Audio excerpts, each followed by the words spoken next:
সোহেলি, একেবারে খুব কাছ থেকে দেখাতে চেষ্টা করব জাহাজটিকে। আপনি আমার বাম পাশ থেকে দেখেন। আমি সহকর্মী নাজিমকে বলবো একটু দেখাবার জন্য। দেখেন যে জাহাজটির উপরের অংশ নীল, নিচের অংশ লাল। সেটি হচ্ছে চট্টগ্রাম বন্দর চ্যানেলে পতেঙ্গায় আটকে যাওয়া জাহাজ।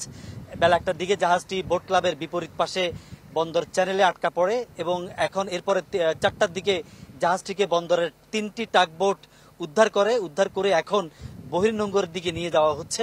আমরা দেখেছি যে এবং যে তথ্য আমাদের কাছে ছিল পরবর্তীতে আমরা মিলিয়ে দেখেছি যে জাহাজটি যখন যায় তখন জাহাজটিতে ছিল মাত্র 500 টন মালামাল।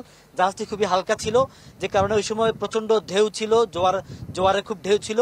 ঢেউয়ের যে শক্তিশালী যে অবস্থাটা ছিল, এতে করে জাহাজটি আসলে তার নিয়ন্ত্রণ রাখতে পারেনি। এক পর্যায়ে গিয়ে সেটি ধাক্কা লাগে সেই বয়ার সাথে।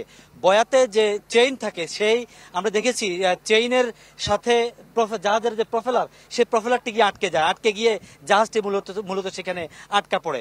তো পরবর্তীতে আমরা সেটা যে উদ্ধারের পর আমরা দেখেছি জাহাজের পেছনের অংশে নিচে বয়াটি লেগে আছে, অর্থাৎ বয়াটি সহ জাহাজটিকে নিয়ে আসা হয়। যাই হোক, বন্দরের 3টি টাগবোট এখন জাহাজটিকে রশি দিয়ে বেঁধে টেনে নিয়ে যাচ্ছে, যেহেতু জাহাজটির প্রফেলার অকার্যকর হয়ে পড়েছে। এটি এখন নিজে চলাচল করতে পারছে না, এটিকে টেনে নিয়ে যাওয়া হচ্ছে। আপনারা দেখছেন যে এই যে চীনের ফ্ল্যাগবাহী কসকো শিপিং এর এই যে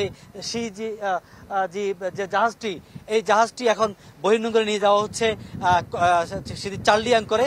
আমাদেরকে শিপিং এজেন্ট জানিয়েছে সেখানে চার্লিয়াং করে এটিকে সেখানে রেখে সেটি সার্ভে করা হবে, মেরামত করা হবে, তারপরে পরবর্তী যে কার্যক্রম সেটি নিশ্চিত করা হবে। সোহেলি।